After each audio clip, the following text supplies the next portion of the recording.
26 जून 2024। मीठे बच्चे, सदा इसी नशे में रहो कि हमारा पद्मा पदम भाग्य है जो पतित पावन बाप के हम बच्चे बने हैं। उनसे हमें बेहद सुख का वर्षा मिलता है। प्रश्न है, तुम बच्चों को किसी भी धर्म से घृणा या नफरत नहीं हो सकती है। क्यों? उत्तर है, क्योंकि तुम बीज और झाड़ को जानते हो। तुम्हें पता है यह मनुष्य सृष्टि रूपी बेहद का झाड़ है। इसमें हर एक का अपना अपना पार्ट है। नाटक में कभी भी एक्टर्स एक दूसरे से घृणा नहीं करेंगे। तुम जानते हो, हमने इस नाटक में हीरो हीरोइन का पार्ट बजाया। हमने जो सुख देखे वह और कोई देख नहीं सकता। तुम्हें अथाह खुशी है कि सारे विश्व पर राज्य करने वाले हम हैं। ओम शांति कहने से ही बच्चों को जो नॉलेज मिली है वह सारी बुद्धि में आ जानी चाहिए। बाप की भी बुद्धि में कौन सी नॉलेज है? यह मनुष्य सृष्टि रूपी झाड़ है जिसे कल्प वृक्ष भी कहते हैं। उसकी उत्पत्ति, पालना, फिर विनाश कैसे होता है, सारा बुद्धि में आना चाहिए। जैसे वह जड़ झाड़ होता है, यह है चैतन्य। बीज भी चैतन्य है, उनकी महिमा भी गाते हैं। वह सत्य है, चैतन्य है, अर्थात झाड़ के आदि मध्य अंत का राज समझा रहे हैं। कोई भी ऑक्यूपेशन को जानता नहीं। प्रजापिता ब्रह्मा के ऑक्यूपेशन को भी जानना चाहिए ना। ब्रह्मा को कोई याद नहीं करते, जानते ही नहीं। अजमेर में ब्रह्मा का मंदिर है। त्रिमूर्ति चित्र छपाते हैं, उनमें ब्रह्मा विष्णु शंकर है। ब्रह्मा देवताए नमः कहते हैं। अब तुम बच्चे जानते हो, इस समय ब्रह्मा को देवता नहीं कहा जाता है। जब संपूर्ण बने तब देवता कहा जाए। संपूर्ण बन चले जाते हैं सूक्ष्म वतन में। बाबा कहते हैं, तुम्हारे बाप का नाम क्या है? किससे पूछते हैं? आत्मा से। आत्मा कहती है हमारा बाबा। जिसको मालूम नहीं है कि किसने कहा, वह तो प्रश्न पूछ ना सके। अब बच्चे समझ तो गए हैं, बरोबर दो बाप सबके हैं। ज्ञान तो एक ही बाप देते हैं। अभी तुम बच्चे समझते होंगे, यह शिव बाबा का रथ है। बाबा इस रथ द्वारा हमको ज्ञान सुनाते हैं। एक तो यह है जिस्मानी ब्रह्मा बाप का रथ, दूसरा फिर रूहानी बाप का यह रथ है। उस रूहानी बाप की महिमा है सुख का सागर। दो का रथ कैसे बताया? एक तो किसका रथ है?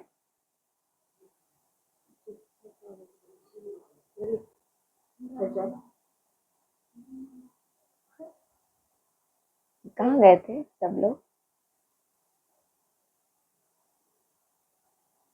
एक तो है जिस्मानी ब्रह्मा बाप का रथ, जिसका शरीर है उसका भी तो अधिकार है ना उसके ऊपर, और जो प्रवेश करने वाला है उसका भी रथ हुआ, वो रूहानी बाप के हिसाब से। उस रूहानी बाप की महिमा है सुख का सागर, शांति का सागर। पहले तो यह बुद्धि में रहेगा कि यह बेहद का बाप है, जिससे बेहद का वर्षा मिलता है। पावन दुनिया के मालिक बनते हैं। निराकार को बुलाते हैं, पतित पावन आओ। आत्मा ही बुलाती है। जब पावन आत्मा है तब नहीं पुकारते, पतित हैं तो पुकारते हैं। अब तुम आत्मा जानती हो, वह पतित पावन बाप इस तन में आया है, यह भूलना नहीं है। हम उनके बने हैं। यह सौभाग्य तो क्या पद्म भाग्य की बात है। फिर उस बाप को भूलना क्यों चाहिए? इस समय बाप आए हैं, यह नई बात है। शिव जयंती भी हर वर्ष मनाई जाती है, तो जरूर वह एक बार ही आते हैं। लक्ष्मी नारायण सतयुग में थे, इस समय नहीं है, तो समझाना चाहिए उन्होंने पुनर्जन्म लिया होगा। 16 कला से 12-14 कला में आए होंगे। यह तुम्हारे बिना कोई नहीं जानते। सतयुग कहा जाता है नई दुनिया को, वहां सब कुछ नया ही नया है। देवता धर्म नाम भी गाया जाता है। वही देवताएं जब वाम मार्ग में जाते हैं तो फिर उनको नया भी नहीं तो देवता भी नहीं कह सकते। कोई भी ऐसे नहीं कहेंगे कि हम उनकी वंशावली के हैं।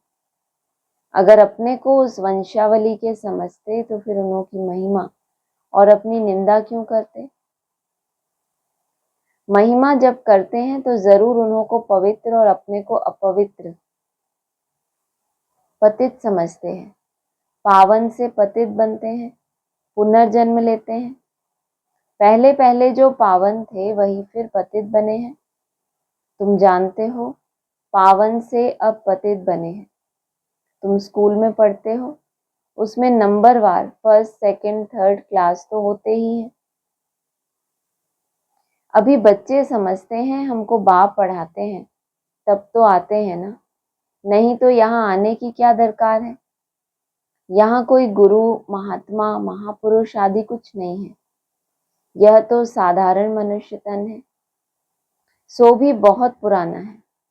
बहुत जन्मों के अंत में प्रवेश करता हूँ। और तो कोई इनकी महिमा नहीं है, सिर्फ इनमें प्रवेश करता हूँ, तब इनका नाम होता है। नहीं तो प्रजापिता ब्रह्मा कहाँ से आया। मनुष्य मूंझते तो जरूर है ना।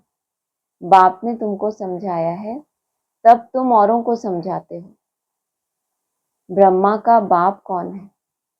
ब्रह्मा विष्णु शंकर, उन्हों का रचयिता यह शिव बाबा है। बुद्धि ऊपर चली जाती है। परम पिता परमात्मा जो परम धाम में रहते हैं, उनकी यह रचना है। क्या रचना है उनकी। परम पिता ये अपने पास रखो, मैं कैसे देखूंगी। जो परम धाम में रहते हैं उनकी रचना कौन है।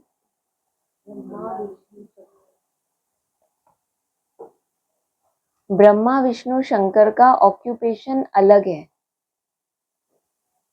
कोई आपस में 3-4 होते हैं, ऐसा नहीं एक ही होते हैं और 3 पार्ट बजाते हैं। क्या बोला।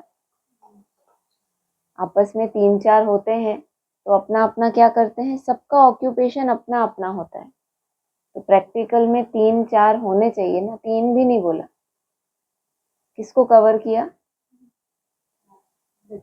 4th जो है हम बात करते हैं साकारी सृष्टि पर भी तो चाहिए, तो उसको भी कवर किया। तो रचना किसकी है, परम पिता परमात्मा की। 3-4 अलग अलग होते हैं तो उनका ऑक्यूपेशन अपना अपना होता है। पार्ट हर एक का अपना अपना है। इतनी करोड़ों आत्माएं हैं, एक का पार्ट ना मिले दूसरे से। ऐसे नहीं ब्रह्मा ने स्थापना का पार्ट बजाया, अभी उनको ही विनाश करना है, फिर उनको ही। इतनी करोड़ आत्माएं में एक का पार्ट दूसरे से मिल नहीं सकता, सबका अपना अपना है। ये वंडरफुल बातें समझी जाती हैं। कितने ढेर मनुष्य हैं। अभी चक्र पूरा होता है, अंत है ना, सब वापस जाएंगे, फिर से चक्र रिपीट होना है। बाप यह सब बातें भिन्न भिन्न प्रकार से समझाते रहते हैं, नई बात नहीं है। कहते हैं कल्प पहले भी समझाया था। बहुत लवली बाप है। ऐसे बाप को तो बहुत प्यार से याद करना चाहिए। तुम भी बाप के लवली बच्चे हो ना, बाप को याद करते आए हो। पहले सब एक की पूजा करते थे, भेदभाव की बात है नहीं। अभी तो कितना भेदभाव है। यह राम के भक्त हैं, यह कृष्ण के भक्त हैं।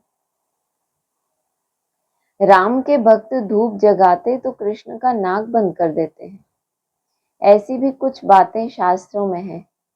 वह कहे हमारा भगवान बड़ा और वह कहे हमारा बड़ा, 2 भगवान समझ लेते हैं। तो रॉन्ग होने के कारण सब अनराइटियस काम ही करते हैं। अगर वास्तव में जान लें कि भगवान क्या है, एक ही होता है। बाप समझाते हैं बच्चे, भक्ति भक्ति है, ज्ञान ज्ञान है। क्या मतलब? भक्ति भक्ति है, ज्ञान ज्ञान है। भक्ति माना जहाँ बुद्धि भागती ही रहे, और ज्ञान माना स्वरूप निष्ठ। तो ज्ञान माना प्रैक्टिकल वो स्थिति, और भक्ति माना केवल उसका सुनना, उसका वर्णन, वाह वाह करना और उसकी महिमा गाना। ज्ञान का सागर एक ही बाप है, बाकी वह सब है भक्ति के सागर। सोचो, सिर्फ भक्ति का पुट अंश नहीं है, क्या है? भक्ति के सागर है। इतनी अथाह भक्ति है। ज्ञान से सदगति होती है और भक्ति से जरूर दुर्गति होती है। बाप ने तुम्हें अपना और सारे चक्र का भी परिचय दिया है, जो और कोई दे ना सके। इसलिए बाप कहते हैं तुम बच्चे हो स्वदर्शन चक्रधारी। परमपिता परमात्मा तो एक ही है, बाकी सब बच्चे ही बच्चे हैं। परम पिता अपने को कोई कह ना सके। परम आत्मा हो सकते हैं, जो आत्माएं हैं उनमें श्रेष्ठ माना परम हो सकते हैं, लेकिन परम पिता वो कोई नहीं हो सकता। जो अच्छे समझदार मनुष्य हैं समझते हैं यह कितना बड़ा ड्रामा है। उनमें सब एक्टर्स अविनाशी पार्ट बजाते हैं। वह छोटे नाटक तो विनाशी होते हैं। यह है अनादि अविनाशी, कभी बंद होने वाला नहीं है। इतनी छोटी आत्मा और उसको इतना बड़ा पार्ट मिला हुआ है, शरीर लेने और छोड़ने का और पार्ट बजाने का। यह बातें कोई शास्त्रों में नहीं है। अगर इसको किसी गुरु ने सुनाया होता तो उनके और भी फॉलोअर्स होते ना। सिर्फ एक फॉलोअर क्या काम का? फॉलोवर तो वह जो पूरा फॉलो करे। इनकी ड्रेस आदि तो वह है नहीं, कौन कहेंगे शिष्य हैं। यहाँ तो बाप बैठ पढ़ाते हैं, बाप को ही फॉलो करना है। जैसे बारात होती है ना, शिव की भी बारात कहते हैं। बाबा कहते हैं यह हमारी बारात है। तुम सब भक्तियां हो, मैं हूँ भगवान। तुम सब सजनियां हो। बाबा आया है तुमको श्रृंगार कर ले जाने, कितनी खुशी होनी चाहिए। अब तुम सृष्टि के आदि मध्य अंत को जानते हो। तुम बाप को याद करते करते पवित्र बन जाते हो तो पवित्र राजाई मिलती है। बाप समझाते हैं मैं आता ही मुझे बुलाते ही और पतित दुनिया का विनाश कराने आओ। इसलिए महाकाल भी कहते हैं। स्थापना और विनाश कराने के लिए आओ, करने के लिए नहीं आओ। तो कराने के लिए आना पड़े ना। स्थापना कराने के लिए आए, जब वो पार्ट पूरा हुआ तो फिर विनाश कराने के लिए भी आना पड़े ना प्रैक्टिकल में। तो नाम क्या पड़ा? महाकाल। महाकाल का भी मंदिर होता है। काल के मंदिर तो देखते हैं ना। शिव को काल कहेंगे ना। बुलाते हैं कि आकर पावन बनाओ। आत्माओं को ले जाते हैं। बेहद का बाप कितनी ढेर आत्माओं को लेने के लिए आए हैं। काल काल महाकाल सब आत्माओं को पवित्र गुलगुल बनाकर ले जाते हैं। गुलगुल बन जाएं तो फिर बाप भी ले चलेंगे गोद में। अगर पवित्र नहीं बनेंगे तो सजाएं खानी पड़ेंगी। फर्क तो रहता है ना। पाप रह जाते हैं तो फिर सजा खानी पड़े, पद भी ऐसा मिलता है। इसलिए बाप समझाते हैं मीठे बच्चों बहुत बहुत मीठा बनो। श्री कृष्ण सबको मीठा लगता है ना। कितना प्रेम से श्री कृष्ण को झुलाते हैं। ध्यान में श्री कृष्ण को छोटा देख झट गोद में उठाकर प्यार करते हैं। वैकुंठ में चले जाते हैं, वहां श्री कृष्ण को चैतन्य रूप में देखते हैं। अभी तुम बच्चे जानते हो सचमुच वैकुंठ आ रहा है। वो लोग क्या करते हैं? वो लोग क्या करते हैं? ध्यान में बाल रूप में कृष्ण को देखते हैं और फिर झट गोद में उठाकर प्यार करते हैं, वैकुंठ में चले जाते हैं। माना मन बुद्धि से अभी क्या हो रहा है? सचमुच वैकुंठ आ रहा है। हम भविष्य में यह बनेंगे। श्री कृष्ण पर कलंक लगाते हैं, वह सब रॉन्ग है। तुम बच्चों को पहले नशा चढ़ना चाहिए। शुरू में बहुत साक्षात्कार हुए थे, फिर पिछाड़ी में बहुत होंगे। ज्ञान कितना रमणीक है, बीच में क्या है? शुरू में साक्षात्कार, लास्ट में साक्षात्कार, बीच में ज्ञान की गहराई। कितनी खुशी रहती है। भक्ति में तो कुछ भी खुशी नहीं रहती। भक्ति वालों को यह थोड़ी मालूम रहता है कि ज्ञान में कितना सुख है। भेंट कर ना सके, जिनकी बुद्धि भाग रही है भक्ति में ही है। माना भक्ति माना सब कुछ बाहर मुक्ता वाला, सब कुछ देह से रिलेटेड, तो उसमें ही कितना उनको ये पता ही नहीं है कि ज्ञान में कितना सुख है। भेंट ही कर ना सके। तुम बच्चों को पहले यह नशा चढ़ना चाहिए। यह ज्ञान सिवाय बाप के कोई भी ऋषि मुनि आदि दे नहीं सकते। लौकिक गुरु तो किसको भी मुक्ति, जीवन मुक्ति का रास्ता बता नहीं सकते। तुम समझते हो कोई भी मनुष्य गुरु हो नहीं सकता। जो कहे हे आत्माओं, बच्चों, मैं तुमको समझाता हूँ। बाप को तो बच्चे बच्चे कहने की प्रैक्टिस है। जानते हैं यह हमारी रचना है। यह बाप भी कहते हैं मैं सबका रचयिता हूँ। तुम सब भाई भाई हो। उनको पार्ट मिला है। कैसे मिला है वह बैठ समझाते हैं। आत्मा में ही सारा पार्ट भरा हुआ है। जो भी मनुष्य आते हैं 84 जन्मों में कभी एक जैसे फीचर्स मिल ना सके। थोड़ी थोड़ी चेंज होती जरूर है। तत्व भी सतो रजो तमो होते जाते हैं। हर जन्म के फीचर्स एक न मिले दूसरे से, यह भी समझने की बातें हैं। बाप रोज समझाते रहते हैं, मीठे बच्चे, बाप में कभी संशय नहीं लाओ। संशय और निश्चय दो अक्षर है ना। बाप माना बाप, इसमें संशय तो हो ना सके। बच्चा कह ना सके कि मैं बाप को याद कर नहीं सकता। तुम घड़ी घड़ी कहते हो योग नहीं लगता। तो कोई बच्चा होता है वो अपने बाप को भूल नहीं सकता, और तुम क्या कहते हो घड़ी घड़ी? हमारा बाप है, लेकिन मैं भूल जाता हूँ। योग अक्षर ठीक नहीं है। तुम तो राज ऋषि हो। ऋषि अक्षर पवित्रता का है। तुम राज ऋषि हो तो जरूर पवित्र होंगे। थोड़ी बात में फेल होने से फिर राजाई मिल ना सके, प्रजा में चले जाते हैं। कितना घाटा पड़ जाता है। नंबरवार पद होते हैं ना, एक का पद ना मिले दूसरे से। यह बेहद का बना बनाया ड्रामा है। सिवाय बाप के कोई समझा ना सके तो तुम बच्चों को कितनी खुशी होती है। जैसे बाप की बुद्धि में सारा ज्ञान है, वैसे ही तुम्हारी बुद्धि में भी है। बाप क्या है? ज्ञान का सागर। बाबा कह रहे हैं जैसे बाप की बुद्धि में ज्ञान है, वैसे ही तुम्हारी बुद्धि में भी है। तो कितने तुम महीन बनते होंगे।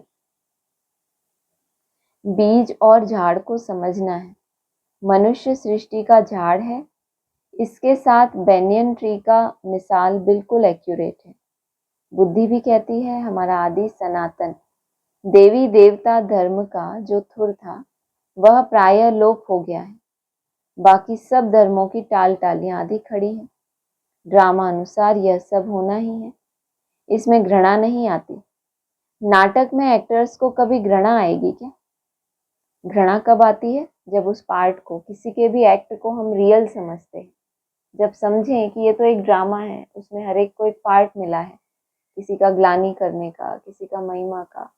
जब वो रियलाइज करेगा, जब उसकी आत्मा की कट उतरेगी, वो रियलाइज करेगा, तो फिर वो आत्मा भी क्या बन जाएगी? प्योर बन जाएगी। तो ये तो एक पार्ट है। बाप कहते हैं कोई मूवी भी होती है, उसमें विलेन ना हो, केवल सब अच्छा ही अच्छा हो, तो मूवी में कोई इंटरेस्ट ही नहीं आएगा। क्या हुआ? एक था राजा, एक थी रानी, और दोनों मर गए, खत्म कहानी। कोई मजा आया? कुछ मजा नहीं आया, क्योंकि विलेन नहीं है। तो सब तरह के कैरेक्टर चाहिए उसमें। बाप कहते हैं तुम पतित बन गए हो, फिर पावन बनना है। तुम जितना सुख देखते हो उतना और कोई नहीं देखते। तुम हीरो हीरोइन हो, विश्व पर राज्य पाने वाले हो, तो अथाह खुशी होनी चाहिए ना। भगवान पढ़ाते हैं। कितना रेगुलर पढ़ना चाहिए? कितना रेगुलर? हफ्ते में 1 दिन, 2 दिन, 3 दिन, कितना रेगुलर? बाबा पूछ रहे हैं। इतनी खुशी होनी चाहिए। बेहद का बाप हमें पढ़ाते हैं। राजयोग भी बाप ही सिखलाते हैं। कोई शरीरधारी तो सिखला ना सके। बाप ने आत्माओं को सिखलाया है। आत्मा ही धारण करती है। इतने बड़े ब्राह्मण परिवार में कौन आत्मा बना, बाप आत्मा को ही सिखलाते हैं। पहले चुनते होंगे ना कि कौन आत्मा बना। कैसे पता चले कौन आत्मा बना, या देह में ही फंसे हुए हैं? ऊपर बता दिया ना, एक बाप की 3-4 रचना है, सबका अपना अपना पार्ट है। एक पार्ट पूरा होगा तो दूसरा शुरू होगा ना। जो उस देहधारी में ही फंस गए कि वो जो पहला पार्ट चला बस वो ही सब कुछ, उसके आगे बढ़ना ही नहीं चाहते, तो उनको आत्मा कहें? आत्मा माना परमात्मा जैसे जैसे आगे पढ़ाता जाएगा वो ऑटोमेटिक उसके साथ उनको ट्रांसफर होना।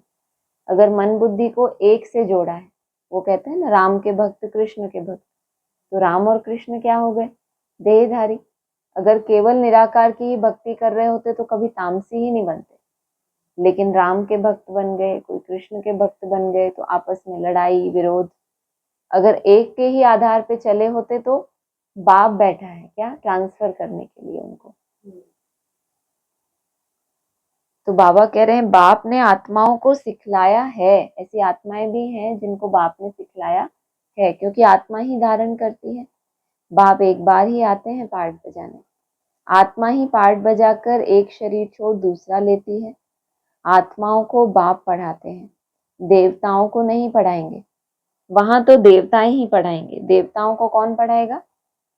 देवताएं। बाप ने तो पढ़ाई पूरी कर दी ना 2017 में, तो किसी न किसी को बनाया होगा ना वैसा, जो दूसरों को क्या करे, फिर पढ़ा सके। तो देवताएं देवताओं को पढ़ाते हैं और बाप आत्माओं को पढ़ाते हैं। उनको क्या बनाते हैं? देवता बनाते हैं। देवता बन गए, अब वो दूसरे को पढ़ा सकते हैं। वहां तो देवताएं ही पढ़ाएंगे। संगम युग पर बाप ही पढ़ाते हैं पुरुषोत्तम बनाने के लिए। तुम ही पढ़ते हो, यह संगम युग एक ही है जब तुम पुरुषोत्तम बनते हो। सत्य बनाने वाला, सत्युग की स्थापना करने वाला एक ही सच्चा बाबा है।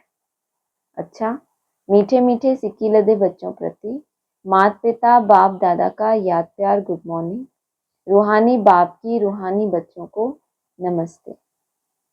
रूहानी बच्चों की रूहानी बाप दादा को नमस्ते। सार है, संगम युग पर डायरेक्ट भगवान से पढ़ाई पढ़कर ज्ञानवान आस्तिक बनना और बनाना है। कभी भी बाप या पढ़ाई में संशय नहीं लाना। डायरेक्ट भगवान से पढ़ाई पढ़ के ज्ञानवान आस्तिक। पहले डायरेक्ट भगवान की पहचान हो तब आपको कहेंगे ज्ञानवान आस्तिक। बाप समान लवली बनना है, भगवान हमारा श्रृंगार कर रहे हैं, इस खुशी में रहना है। किसी भी एक्टर से घृणा या नफरत नहीं करनी। हर एक का इस ड्रामा में एक्यूरेट पार्ट है। वरदान है, सेवाओं की प्रवृत्ति में रहते बीच बीच में एकांतवासी बनने वाले अंतर्मुखी भव। कहाँ रहते हुए? सेवाओं की प्रवृत्ति में रहते हुए। लौकिक में तो लौकिक सेवाएं हैं, ब्राह्मणों के पास अलौकिक सेवाओं की प्रवृत्ति है। साइलेंस की शक्ति का प्रयोग करने के लिए अंतर्मुखी और एकांतवासी बनने की आवश्यकता है। कई बच्चे कहते हैं अंतर्मुखी स्थिति का अनुभव करने या एकांतवासी बनने के लिए समय ही नहीं मिलता। बाबा कितना समय मांगते हैं आपसे ना? एकांतवासी बीच बीच में कितना समय के लिए ट्राई करते हैं? 1 मिनट। तो इतना टाइम सबको मिलता है कि नहीं मिलता? बाबा पूछते हैं अव्यक्त वाणी में, तुमको प्यास लगती है तो पानी पीने के लिए समय निकालते हो ना? तो आत्मा भी प्यासी है, उसको 1-1 मिनट कुछ बूंदें भगवान की याद की नहीं दे सकते? वो भी तो प्यासी है, उसकी प्यास को महसूस भी करते हो। जब कोई परिस्थिति आती है, वो दुखी होती है, तो महसूस करते हो ना कि आत्मा प्यासी है, अभी भरपूर नहीं है। भरपूर होती तो हिलती ही नहीं। भरपूर चीज कभी हिलती है? खाली है तब उसमें हलचल होती। कई बच्चे कहते हैं अंतर्मुखी स्थिति का अनुभव करने या एकांतवासी बनने के लिए समय ही नहीं मिलता, क्योंकि सेवा की प्रवृत्ति, वाणी की शक्ति की प्रवृत्ति बहुत बढ़ गई है। वाणी के द्वारा जो कर रहे हैं वो बहुत विस्तार हो गया उसका। लेकिन इसके लिए इकट्ठा आधा घंटा या 1 घंटा निकालने के बजाय बीच बीच में थोड़ा समय भी निकालो तो शक्तिशाली स्थिति बन जाएगी। सोचो आपके पास टाइम नहीं है तो बाबा आपके अकॉर्डिंग आपको वो मेथड बता रहे हैं कि 1 मिनट, 2 मिनट, 5 मिनट ऑफिशियली कर दिया बाबा ने, हर आधे घंटे में 5 मिनट, तो उससे भी आपकी शक्तिशाली स्थिति बन जाएगी। स्लोगन है, ब्राह्मण जीवन में युद्ध करने के बजाय मौज बनाओ तो मुश्किल भी सहज हो जाएगा। ब्राह्मण जीवन में युद्ध करने के बजाय मौज मनाओ तो मुश्किल भी सहज हो जाएगा। कैसे मौज मनाए, इतनी सारी दिक्कतें हैं, याद में सब कुछ परिस्थिति याद करते हैं, बहुत कुछ आता है, तो कैसे मौज मनाए, नाटक करें खुश रहने का, तो क्या करें, हम क्या करें बाबा।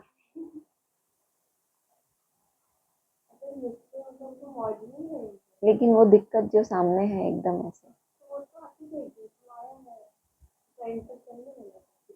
कुछ बोलना है। जहां तक अभी तक जहां पहुंचे हो, पुराने अपने पुराने स्वरूप को देखो और फिर देखो अभी यहाँ तक पहुंचे हैं, तो अभी आगे और प्लस में ही जाएंगे या पीछे हो जाएंगे। कोई भी चीज हमारी थोड़ी भी बड़ी है, थोड़ी सी भी, तो पहले से प्लस में आई है ना, थोड़ी भी अगर बड़ी है तो फिर आगे जाके क्या होगा, और बढ़ेगी। तो उस बात की खुशी होनी चाहिए कि वो और बढ़ने के लिए बीच में कुछ भी ये सब आ रहा है, पहले भी तो ये सब आता था ना, तो भी हम आगे ही बढ़े। अब अभी भी ये सब आ रहा है तो भी हम आगे ही बढ़ने वाले हैं। तो पिछले जो ये परिस्थिति है उनसे अनुभव ले लेना चाहिए ना, कि पहले भी ये सब माया आती थी, लेकिन आज मैं देख रही हूँ मैं पहले से ज्यादा स्टेबल हूँ, तो अभी आगे और भी ऐसा होता जाए, लेकिन मेरे ऊपर उसका असर नहीं होने वाला। असर हो उसके बाद भी कितनी जल्दी आप उससे उबर जाते हो, ये आपकी ताकत बताती है कि आत्मा पहले से परिपक्व हुई है। गिरे और फटाक से उठ गए, एकदम से अलर्ट हो गए। और